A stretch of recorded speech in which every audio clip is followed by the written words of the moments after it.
Welcome back to Tanya in 5. The last few days we have been studying chapter 28. In chapter 27, the Alter Rebbe addressed one who feels worried and somewhat despondent or in despair because this person is continuously battling inner urges for sin, and yet as much as they control them, they never fully rid themselves of them. The urges keep on persisting.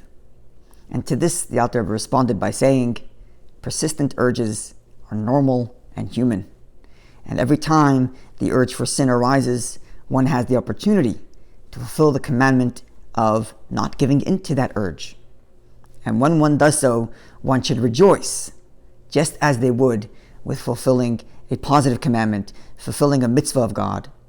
One is joyous, happy, knowing the accomplishment and knowing the joy and satisfaction they bring God. The same is true with every time one controls oneself from doing a sin. In chapter 28, the Alter Rebbe addresses one who feels worried because these sinful thoughts are coming to him directly in the middle of his prayer.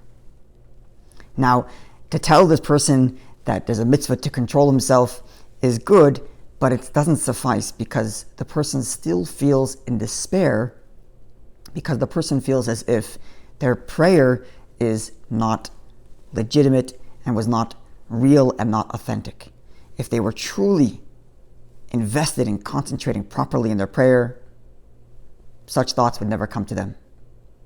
And the fact that this thought has come to me during my prayer is proof that my prayer is not sincere, it's not real, and my attempt to attach myself to God is a failure. To this, the Alter Rebbe says, not true. Remember the principle we laid out in chapter 1. There, we explained that every Jew has not one, but two souls, the godly soul and the animal soul. All my thoughts of God, of Torah, of mitzvahs, that come from my godly soul. All my thoughts of mundane matters up into and including sin come from the animal soul. Therefore, my concentration in prayer, that's the result of my godly soul. And the fact that my animal soul is making me think of sin has no bearing on the authenticity of my godly soul's intentions and my godly soul's thoughts. My godly soul's thoughts and prayers were legit, right, and true and good, but my animal soul was injecting other thoughts of sin. Moreover, the very fact that the animal soul feels it necessary to give me thought of sin during my prayer is proof that my prayer is actually going great. Just like when two people are battling and one of the two combatants start to feel like they are being won over, they feel like they are starting to lose, they muster up whatever they can and start pushing back as hard as they can. And that's what's happening during prayer. My godly soul is making headway. He's becoming successful. He's attaching himself to God through prayer as he's supposed to, and the animal soul feels at a loss. The animal soul feels like it's losing ground and therefore throws whatever it has and takes the worst sin it possibly can and throws it at my mind.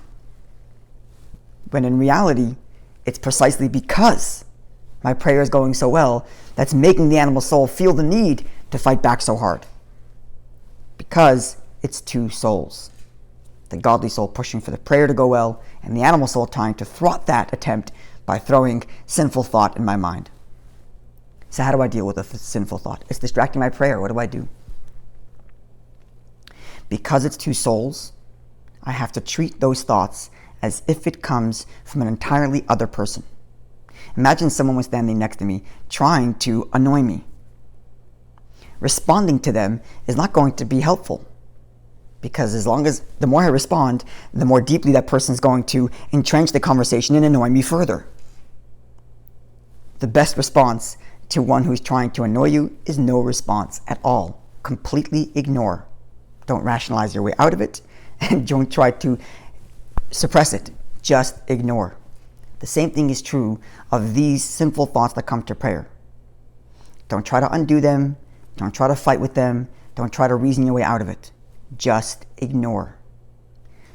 Heighten your focus and attention to the words you are saying in prayer and completely ignore those distracting thoughts. Treat it as if it's coming from the outside of you. Moreover, pour out your heart in your mind to God and say, please, for the sake of the part of God that's in me, for the sake of the part of you that's in me, my godly soul, that's trying so hard to connect to you, for its sake, have mercy upon me and rid me, please, of this distracting thought. The takeaway from all of this is, don't feel like a failing contradiction because in the height of your godly thoughts, there are sinful thoughts. You're not a contradiction. You just have two souls. Looking forward to seeing you when we conclude chapter 29.